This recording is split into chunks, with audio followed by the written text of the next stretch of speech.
Hello students, welcome back to Smart Start. So in today's video, we will start our new topic of class 10 chapter political parties, which is challenges to political parties. जो political parties challenges face करते हैं उनके बारे में इस video में हम discuss करने वाले हैं. तो जो हमें पता लग गया कि जो पॉलिटिकल पार्टीज़ हैं हमारे लिए कितनी ज़्यादा क्रूशियल हैं, कितनी ज़्यादा इम्पॉर्टेंट है, और डेमोक्रेसी को रन करने के लिए भी और हमारी कंट्री को रन करने के लिए तो चीज़ों के लिए क्या है, political parties are very important, right. तो जैसे अगर हम बात करें डेमोक्रेसी की, तो डेमोक्रेसी में मोस्ट विजिबल इंस्टीट्यूशन किस चीज़, पॉलिटिकल पार्टीज़ क्या होती हैं, they are the most visible institution. Means अगर हम कभी डेमोक्रेसी के बारे में सोचते हैं तो हमारे सामने क्या आता है, जो आम आदमी होते हैं, ठीक है, जो कॉमन पीपल होते हैं, उनके दिमाग में आती है यही पॉलिटिकल पार्टीज़. तो अगर अब उन्हें पता है कि अब उन्हें लगता है कि भाई डेमोक्रेसी जो है वो क्या है, पॉलिटिकल पार्टीज़ हैं. तो अगर कोई भी सही चीज़ हुई, सही के लिए कहीं ना कहीं, बट कोई भी रॉन्ग चीज़ हुई तो वो किसकी वजह से हुई, वो कहेंगे कि पॉलिटिकल पार्टीज़ की वजह से हुई. और सारा का सारा ब्लेम किसके ऊपर चला जाएगा, पॉलिटिकल पार्टीज़ के ऊपर चला जाएगा. पूरे वर्ल्ड में जो लोग हैं वो बहुत ज़्यादा डिससेटिस्फाई हैं अपने एरिया की पॉलिटिकल पार्टी से. वो कहते हैं कि वो अच्छी तरह अपने फंक्शंस नहीं निभा रही हैं. तो फंक्शंस के बारे में हम पहले डिस्कस कर चुके हैं, होप सो आपने वो वीडियो देख ली होगी. तो हमारी कंट्री में भी यही केस है. जो लोग हैं वो हम क्या है, पॉलिटिकल पार्टी से क्या डिससेटिस्फाइड हैं.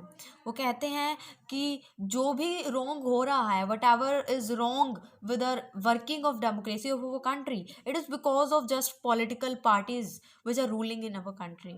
ओके, तो 4 मेजर प्रॉब्लम सामने आई हैं जो पॉलिटिकल पार्टीज को फेस करनी पड़ती है, एंड इन प्रॉब्लम्स को उन्हें ओवरकम भी करना पड़ता है. First challenge is lack of internal democracy. Internal democracy क्या होता है, तो पूरे वर्ल्ड में अगर हम बात करें, जो पॉलिटिकल पार्टीज होती हैं, राइट, तो उनके अंदर जो पावर होती है, पावर क्या होती है, टॉप लीडर्स के पास ही होती है ना ज़्यादातर. तो कोई भी चीज़ है तो उसमें जो टॉप लीडर होगा उसके पास ही ज़्यादा पावर होगी, ठीक है.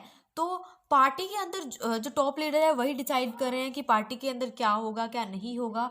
और जो ऑर्डिनरी मेंबर्स है पार्टी के, उन्हें नहीं पता कि उन्हें पूरी इन्फॉर्मेशन, वैसे तो इन्फॉर्मेशन मिलती है बट पूरी इन्फॉर्मेशन नहीं मिलती कि क्या पार्टी के अंदर हो रहा है, what is happening inside the party.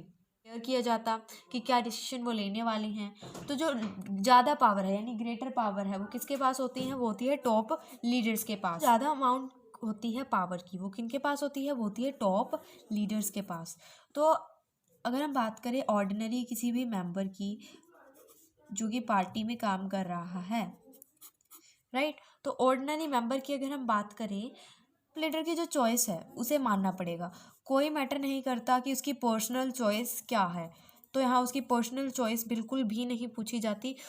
उसे क्या है, टॉप लीडर की जो चॉइस है उसके साथ ही चलना पड़ेगा. Second challenge is dynastic succession. Dynastic succession क्या होता है कि कोई भी एक फैमिली है, जो उसके जो टॉप पार्टी लीडर्स होंगे, जो टॉप पार्टी लीडर्स होते हैं वो कौन बनता है, वो होते हैं फैमिली के मेंबर्स.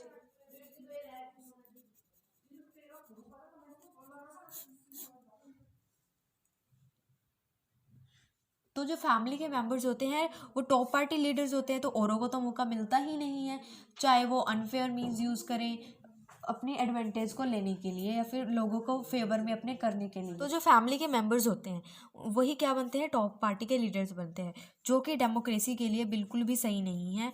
जो बाकी के लोग हैं उन्हें क्या नहीं मिलती, अपॉर्चुनिटी नहीं मिलती क्या बनने के लिए, टॉप पार्टी के लीडर बनने के लिए.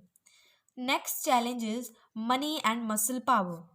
मनी एंड मसल पावर, तो इसके तो नेम से ही पता लग रहा है कि जब हम पैसे का यूज़ करते हैं या फिर मसल पावर का यूज़ करते हैं कोई भी इलेक्शन जीतने के लिए, तो जब हम शॉर्टकट मेथड्स यूज़ करते हैं, तो shortcut methods to win elections, and जो पार्टीज होते हैं वो इलेक्शन जीतने के लिए ऐसे कैंडिडेट को क्या करती है, नॉमिनेट कर लेते हैं जिसके पास ज़्यादा पैसा है, रिच लोगों को और कंपनीज को फंड्स देती हैं वो पार्टीज़, ताकि वो उनकी पॉलिसीज़ और जो उनके डिसीजंस हैं इन्फ्लुएंस करें। और कुछ केसेस में ऐसा भी होता है कि जो पार्टीज़ है वो क्रिमिनल्स को भी सपोर्ट करती है इलेक्शंस को विन करने के लिए। इस वजह से जो डेमोक्रेट्स है वो बहुत ज़्यादा वरीड है because of increasing money and muscle power role. Point is do not offer a meaningful choice, कि एक मीनिंगफुल चॉइस हमें ऑफर नहीं करते हैं, कि चॉइस तो हमारे सामने दे देते हैं दो, बट उन दोनों में से हमारे लिए कोई भी अच्छी नहीं होती है, उसे हम बोलते हैं do not offering a meaningful choice to the voters. Recently जो ईयर्स चल रहे हैं तो उनके जो उनमें क्या होता है कि जो आइडियोलॉजीज होती हैं उनमें क्या होता है, डिफरेंस थोड़ा कम ही होता है। तो डिफरेंस कम ही होता है तो दोनों क्या हो जाएगी, थोड़ी सेम हो जाएगी। तो मोस्टली क्या होती है, जो आइडियोलॉजीज अब होती है पॉलिटिकल पार्टीज़ की, उनमें डिफरेंस थोड़ा कम ही होता है। फॉर एग्जाम्पल,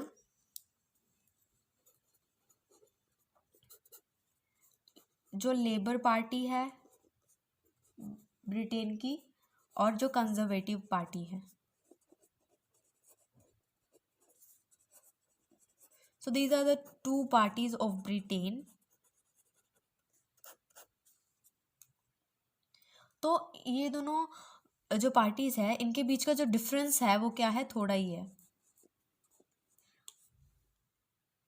तो इनके जो फंडामेंटल एस्पेक्ट्स हैं ठीक है, वो क्या है, सेम है।